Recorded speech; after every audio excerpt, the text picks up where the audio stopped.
Welcome to my channel दोस्तों। आज हम बात करने जा रहे हैं फिल्म मिलर्स गर्ल की कहानी के बारे में। यह कहानी एक टीचर की है जो खुद को एक खूबसूरत छात्रा से दूर नहीं रख पाता। तो बिना वक्त गवाए आइए शुरू करते हैं इस फिल्म की समझ। कहानी एक लड़की सीवाईओ की है जिसके माता पिता दूसरे देश में रहते हैं। सीवाईओ एक सुनसान घर में अकेली रहती है जहाँ लेखन उसका शौक बन चुका है। जंगलों के रास्ते सीईओ एक कक्षा में पहुंचती है जहाँ उसकी मुलाकात जोनाथन मिलर से होती है। जोनाथन एक मिडिल एज मैन है जो खुद को सफल लेखक नहीं बना सका, इसलिए वह टीचर बन गया। जब सीईओ जोनाथन की कक्षा में पहुंचती है तो वह उसे कुछ किताबें पढ़ने को कहता है, लेकिन सीईओ वह सारी किताबें पहले ही पढ़ चुकी थी। तभी एक और लड़की भी विनी वहां आती है जो न केवल सीवाईओ की दोस्त है बल्कि जोनाथन की कक्षा की भी छात्रा है। दोनों बाहर जाकर कुछ खाने जाती है। जोनाथन ने सीवाईओ के सामान में एक एडल्ट किताब देखी। जोनाथन का दोस्त बोरिस भी आता है और वह किताब पढ़ने लगता है। जोनाथन और बोरिस दोनों हैरान होते हैं कि वह किताब जोनाथन की खुद की लिखी हुई है। जोनाथन की पत्नी बिएट्रिस रात को उसे अपनी ओर आकर्षित करने के लिए बहुत कोशिश करती है, लेकिन जोनाथन का ध्यान सीईओ पर होता है। एक दिन बीट्राइस को जोनाथन से शिकायत होती है कि वह हमेशा किसी और के बारे में सोचता रहता है। इसके बाद जोनाथन और बोरिस इसके बारे में बात करते हैं। तब दोनों सीवाईओ को देखते हैं जो जंगल से बाहर आ रही होती है। जोनाथन सीवाईओ से पूछता है कि क्या वह जंगल से आते वक्त डरती नहीं है। सीवाईओ जवाब देती है,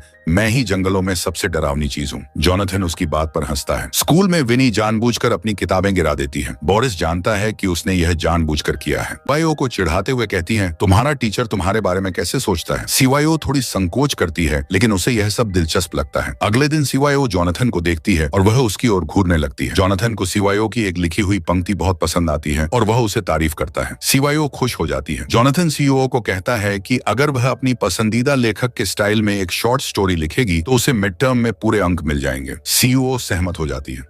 सीईओ बताती है कि उसने जोनाथन की किताब भी पढ़ी है और उस किताब की कई लाइनें याद कर रखी हैं। जोनाथन भी प्रभावित होता है और उसे अपनी पसंदीदा जगह पर मिलने के लिए बुलाता है। वहीं बिएट्रिस और जोनाथन के बीच के रिश्ते में तनाव बढ़ने लगता है। बिएट्रिस को यह महसूस होता है कि जोनाथन का ध्यान अब सीवाईओ पर ज्यादा है। एक दिन जोनाथन और सीवाईओ एक साथ बाहर जाते हैं जहाँ एक आदमी कविता पढ़ता है। जोनाथन कविता को ध्यान से सुनता है और सीईओ उसे घूरती रहती है। फिर सीईओ बाहर जाकर सिगरेट जलाती है और जोनाथन भी उसके साथ सिगरेट शेयर करता है।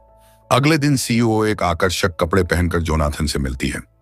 अचानक जोनाथन को अपने घर से एक कॉल आती है जिसमें उसकी पत्नी बिएट्रिस उसे कहीं जाने का कहती है।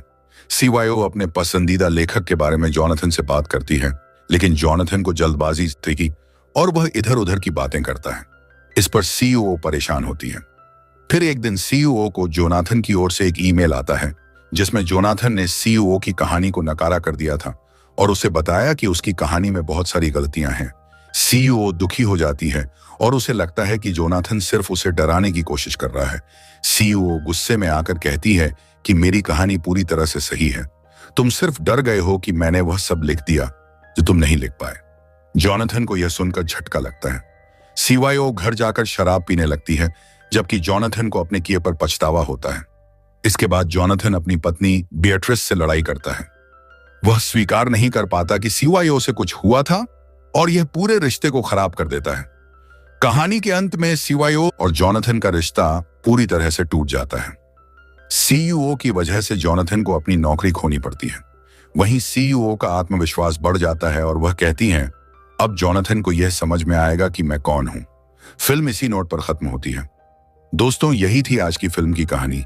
अगर आपको यह वीडियो पसंद आया हो तो लाइक बटन दबाएं और चैनल को सब्सक्राइब करना न भूलें। अगले वीडियो में फिर मिलते हैं।